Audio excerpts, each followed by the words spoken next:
Tamis Kalam, selamat datang. Awal bismillah pembuka bicara. Assalamualaikum dan salam satu Malaysia pada hadirin sekalian. Bersyukur kita kehadrat Allah Subhanahu Wa Taala kerana dengan izin serta limpah kurnia daripadanya dapat kita bertemu pada hari ini. Hadirin yang dirahmati Allah sekalian, seperti yang kita semua maklum, akhlak merangkumi skop yang luas seperti hubungan dengan Allah Subhanahu Wa Taala, hubungan dengan manusia dan hubungan dengan alam. Untuk tugasan pada kali ini, kami telah memilih tajuk pergaulan bebas.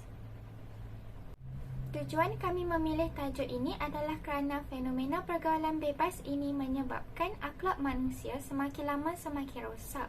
Contoh yang dapat kami berikan adalah pergaulan bebas antara para remaja lelaki dan perempuan masa kini sehingga terlupa bahawa mereka dilahirkan di dunia ini adalah sebagai seorang Muslim. Kes-kes maksiat seperti pembuangan bayi, menyukai sesama jantina, berzina dan lain-lain telah menjadi salah satu budaya dalam negara kita, iaitu Malaysia. Oleh yang demikian, kami telah mengambil inisiatif untuk membuat tugasan yang berkaitan dengan pergaulan bebas agar dapat menjadi panduan dan tauladan kepada kami dan juga rakan-rakan yang lain dalam usaha menjadi mahasiswa cemerlang. Sebelum mengupas tajuk ini dengan lebih mendalam, terlebih dahulu mari kita berkenalan dengan 3 orang ahli panel kita pada hari ini. Panel yang pertama bernama Adibah Khalijah binti Muhammad Zaki. Panel yang kedua bernama Damia binti Abdullah. Dan panel yang ketiga bernama Nur Aina Natasha binti Muhammad Sobi. Ketiga-tiga orang panel adalah daripada praktikum yang sama, iaitu A1301A. Sebelum saya menyimpan dengan lebih jauh, mari kita terangkan tentang konsep pergaulan bebas.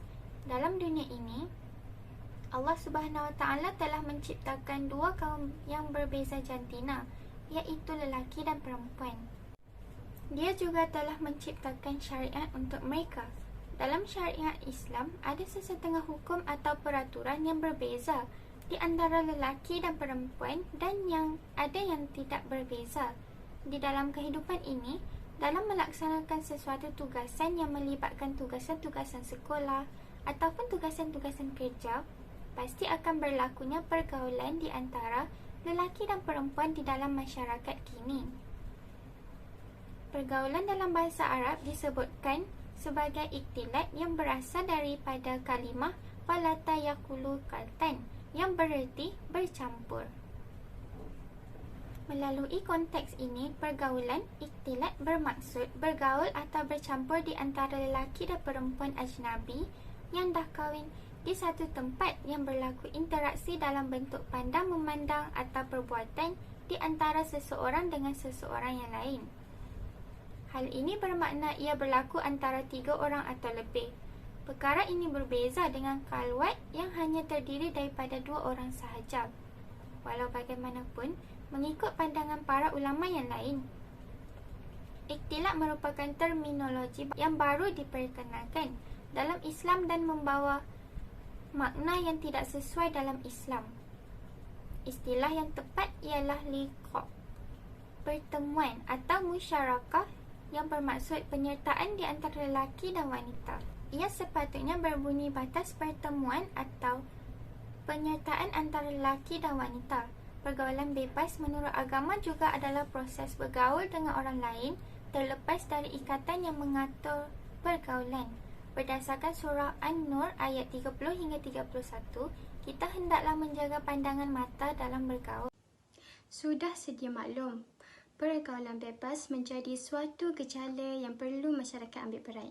Di sini saya ingin mengulaskan tentang faktor berlakunya pergaulan bebas.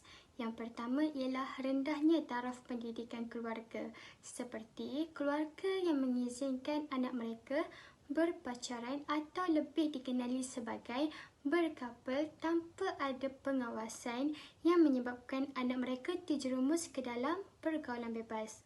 Orang tua yang kurang memperhatikan pergaulan anak dan orang tua yang sibuk dengan pekerjaannya sehingga anak tidak boleh diperhatikan.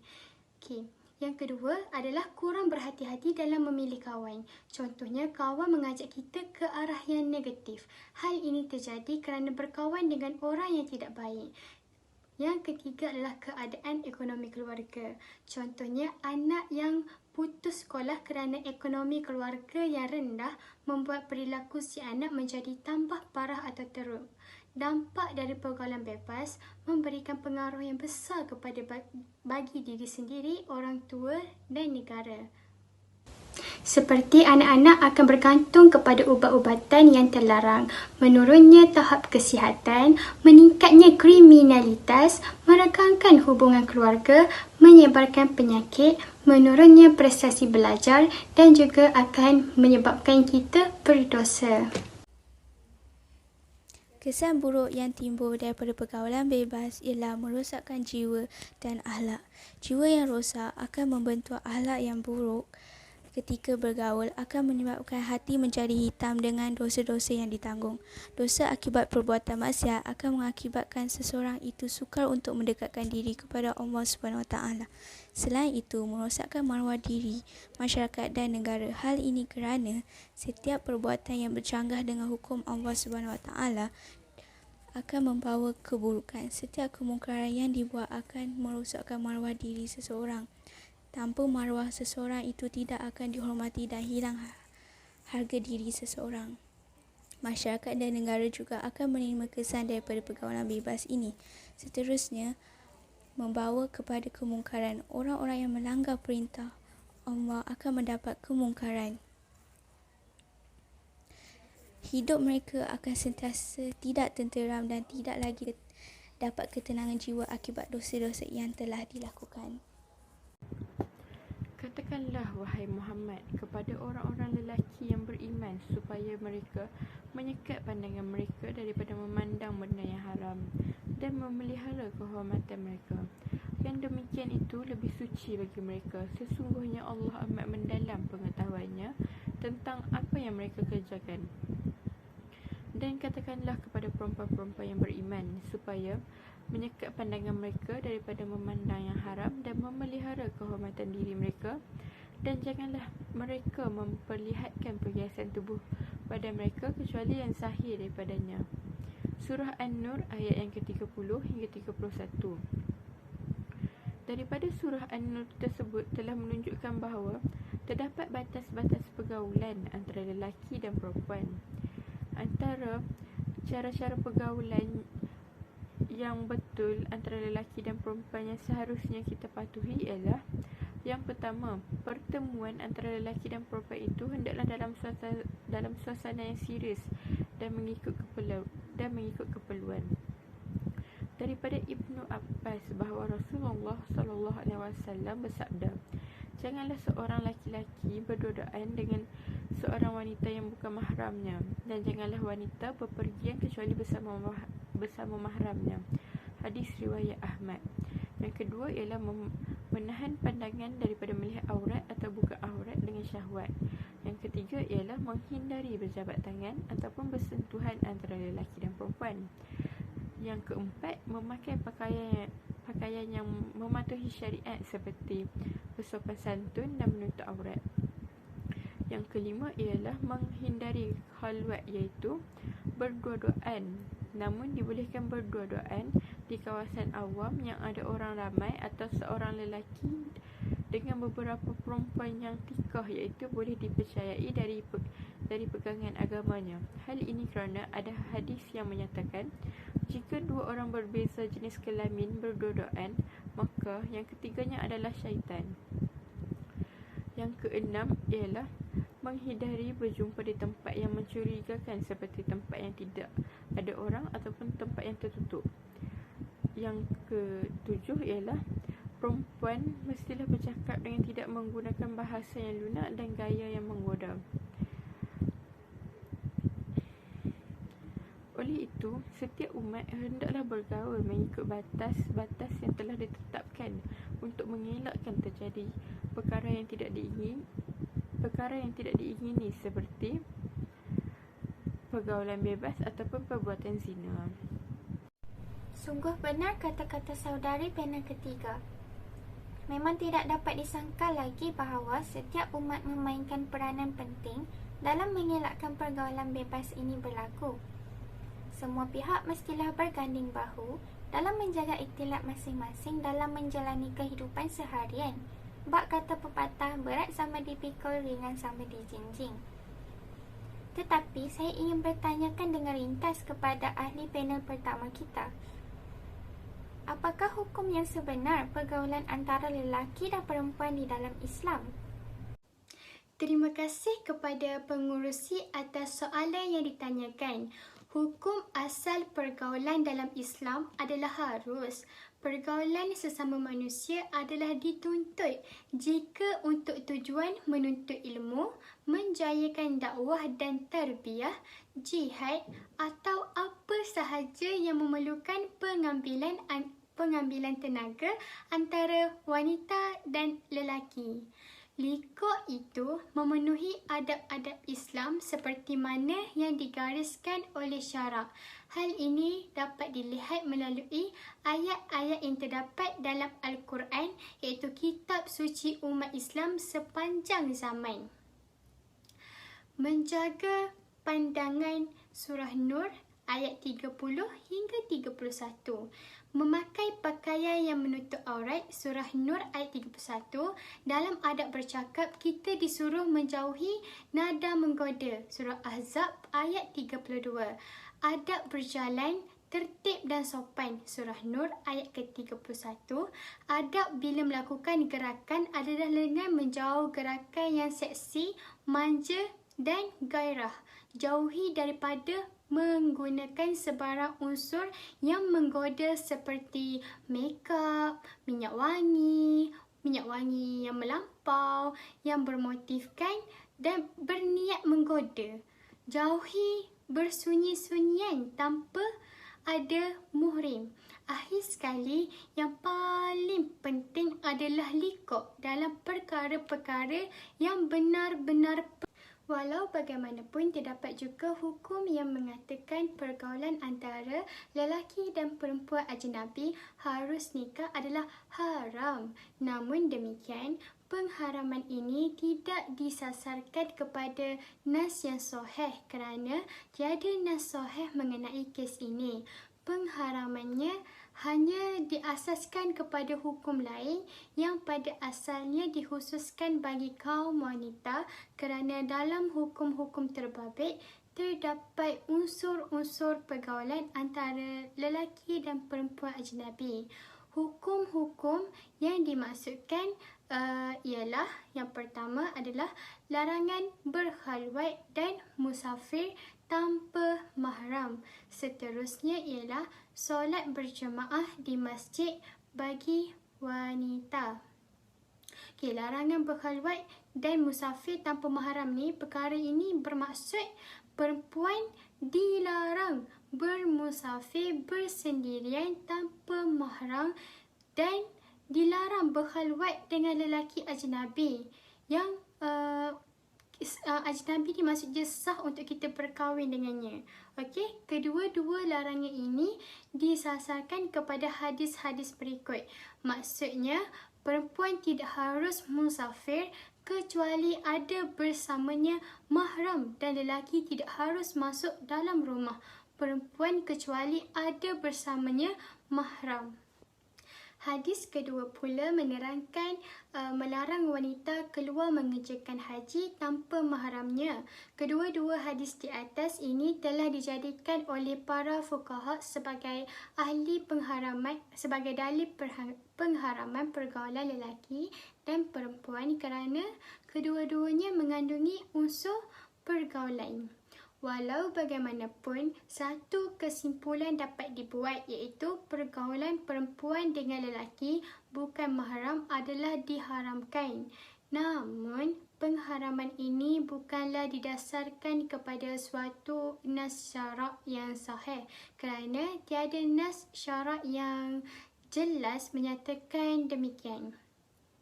Pengharaman ini hanyalah dasarkan kepada pengharaman khalwat yang terdapat dalam hadis pertama Di samping larangan bergaul yang boleh difahami dari larangan ke atas, wanita mengerjakan haji tanpa mahram. Dengan erti kata lain, oleh kerana khalwat antara wanita dan lelaki bukan mahram diharamkan, maka pergaulan antara wanita dan lelaki bukan mahram juga adalah haram. Perkara ini juga sama dengan perempuan yang dilarang mengerjakan haji tanpa mahram kerana perempuan itu mendedahkannya kepada pergaulan dengan lelaki. Maka semua bentuk pergaulan wanita dengan lelaki bukan mahram adalah haram. Begitu juga hukum sebaliknya, iaitu oleh kerana wanita tidak haram bergaul dengan lelaki mahram kerana darurat, maka ia juga tidak haram bergaul dengan lelaki mahram atas dasar darurat. Hal ini sama dengan hukum boleh dan tidak boleh dia berkhawat dengan lelaki mahram. Begitu juga boleh dan tidak boleh beliau bermusafir tanpa mahram. Hukum perempuan solat berjemaah di masjid. Bagi rujukan kedua di atas, hal ini membincangkan tentang pengharaman pergaulan antara lelaki dan wanita ajnabi, ialah keizinan bagi wanita melakukan solat berjemaah di masjid. Solat berjemaah di masjid digalakkan bagi kaum lelaki dan tidak bagi kaum wanita. Malahan sebaliknya, solat wanita di rumah mereka adalah lebih afdal bagi mereka. Keizinan bagi wanita solat berjemaah di masjid tidak mutlak. Ia dikaitkan dengan pelbagai syarat atau keizinan suami atau wali.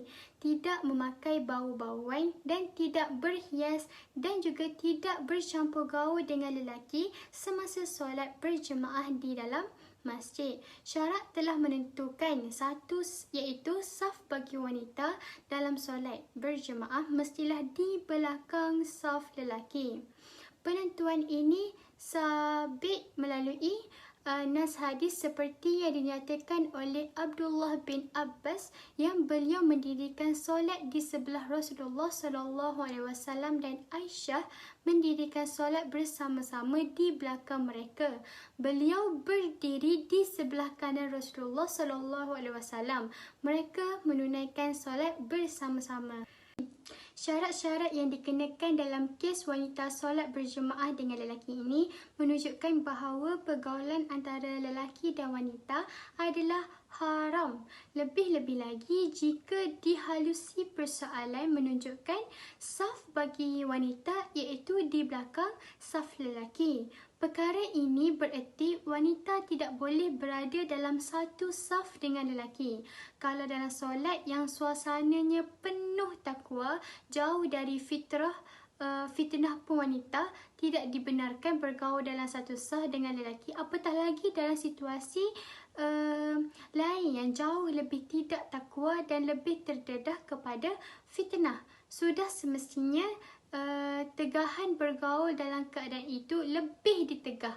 Kesimpulan yang dapat dibuat daripada tajuk kedua ini adalah pengharaman pergaulan lelaki dan perempuan adalah dirujukkan kepada nas yang melarang wanita bergaul dalam satu saf sewaktu melakukan solat berjemaah bersama lelaki di samping syarat-syarat yang lain. Hal ini bermakna kebolehan berlaku pergaulan dengan wanita dan lelaki ajnabi adalah kebergantungan kepada syarat boleh berlakunya solat jemaah wanita bersama lelaki. Dengan erti kata lain, pergaulan wanita dan lelaki ajnabi bukan secara mutlak tetapi boleh dengan syarat-syarat yang ditentukan. Terima kasih kepada saudari moderator untuk soalan yang begitu bagus dipertanyakan. Seperti yang kita semua sedia maklum, tipulah jika dunia ini tidak ada interaksi di antara lelaki dan wanita. Tidak berkembanglah sesuatu umat jika lelaki hanya berinteraksi dengan kaum lakinya sahaja dan wanita berinteraksi dengan kaum wanitanya sahaja. Jikalau hal ini berlaku, tidak akan adalah generasi cucu cicit Nabi Adam di dunia ini. Dalam Islam, pergaulan di antara lelaki dan wanita diharuskan. Keadaan dan situasinya dimaksudkan ialah darurat, hajat, iaitu keperluan, masyarakat syar'i dan kebiasaan adat setempat. Yang pertama iaitu pergaulan antara lelaki dan wanita kerana darurat. Dalam syarah Sahih Muslim, Al-Imam Al-Nawawi menyatakan bahawa tidak ada perbezaan hukum berkaluat antara wanita dan lelaki ajnabi di dalam dan luar solat kecuali dalam keadaan darurat. Sebagai contoh, situasi di mana seorang wanita bersendirian dalam satu perjalanan yang mungkin mendedahkan kepada bahaya. Keadaan ini membolehkan seorang lelaki ajnabi bersama dengannya sekadar untuk membantu dan melindungi seorang wanita itu daripada bahaya. Yang kedua, pergaulan antara lelaki dan wanita kerana keperluan. Pergaulan antara wanita dan lelaki ajnabi kerana hajat, iaitu keperluan syar'i adalah dibolehkan. Antara keperluan syar'i ialah pergaulan antara lelaki dan wanita untuk mengurus muamalah maliyah, iaitu urusan harta. Yang kedua, pergaulan antara lelaki dan wanita semasa bekerja. Yang ketiga, pergaulan di antara lelaki dan wanita semasa menjadi saksi. Yang terakhir, bergaul mengikut kebiasaan. Yang terakhir, pergaulan di antara lelaki dan wanita semasa menjadi saksi. Yang ketiga, pergaulan mengikut kebiasaan adat dalam majlis. Pergaulan di antara lelaki dan wanita dalam majlis seperti kenduri kerana sesuatu dibolehkan dengan syarat menjaga batas-batas syarak, iaitu pakaian menutup aurat, tidak tabaruj, menundukkan pandangan, bercakap dengan suara biasa dan normal. Sekiranya batas-batas syarat tersebut tidak dipatuhi, pergaulan di antara lelaki dan wanita tidak dibolehkan. Yang terakhir, pergaulan di antara lelaki dan wanita semasa belajar. Pergaulan antara lelaki dan wanita semasa belajar dibolehkan dengan syarat mereka belajar dalam kumpulan di mana perkara ini dapat mencegah daripada berlakunya fitnah dan kalwat. Baiklah, terima kasih saya ucapkan kepada saudari pengerusi majlis kita yang aktif bertanyakan soalan pada hari ini. Di dalam surah Al-Isra ayat yang ke-32 yang bermaksud, dan janganlah kamu mendekati zina, sesungguhnya zina itu merupakan satu jalan yang buruk dan juga satu perbuatan yang keji. Daripada ayat tersebut telah menunjukkan bahawa lelaki dan perempuan ini seharusnya menjaga iktilaf mereka dalam kehidupan seharian untuk mengelakkan terjadinya pergaulan bebas. Sekiranya setiap umat Islam menjalankan tanggungjawab masing-masing untuk mengelakkan terjadinya pergaulan bebas, semestinya kita akan menikmati pelbagai hikmah daripadanya. Antara hikmah yang dapat kita perolehi sekiranya menjauhi pergaulan bebas ialah kita akan terhindar daripada azab Allah Subhanahu Wa Taala dan juga daripada dosa besar. Seterusnya dapat menjaga kehormatan diri dan juga nama baik diri serta keluarga. Selain itu, kita dapat menghindari hamil anak luar nikah dan dapat menjaga ketakwaan kepada Allah. Kita juga akan hidup dalam keadaan yang aman dan damai tanpa kes gejala sosial seperti pembuangan bayi. Semestinya kita menginginkan kehidupan di negara yang aman dan damai, bukan? Oleh itu, semua pihak perlulah memainkan peranan mereka sebaik-baiknya. Kerana jika aktiviti pergaulan bebas ini tidak dibendung secara awal, pastinya masalah yang lagi besar akan menimpa individu, masyarakat dan juga negara pada masa akan datang. Pergaulan bebas ini banyak memberikan impak yang negatif daripada positif di dalam kehidupan seharian kita. Pergaulan bebas ini tidak akan terjadi sekiranya semua pihak berganding bahu di dalam mencegah aktiviti pergaulan bebas yang semakin berleluasa. Kita haruslah mencegah aktiviti pergaulan bebas ataupun perbuatan zina ini daripada ia terus merosakkan akhlak anak remaja di negara ini, dan janganlah kita menunggu sehingga Allah menurunkan bala baru kita mengambil langkah untuk menjaga batas pergaulan di antara lelaki dan perempuan. Terima kasih panel ketiga di atas penjelasan tersebut. Semoga penjelasan tersebut jelas kepada semua yang mendengarnya. Diharapkan agar forum ini sedikit sebanyak dapat dijadikan panduan kepada umat Islam untuk bergaul antara lelaki dan perempuan.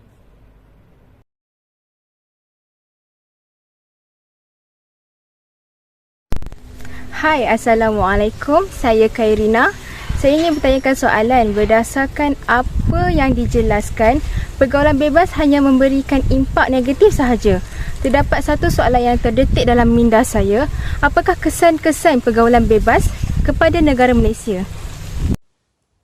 Tidak dapat dinafikan juga, pembuangan bayi memberi kesan yang sangat besar kepada negara. Jatuh dan bangun sesebuah negara itu bergantung sepenuhnya kepada akhlak remaja atau generasi pada waktu sekarang.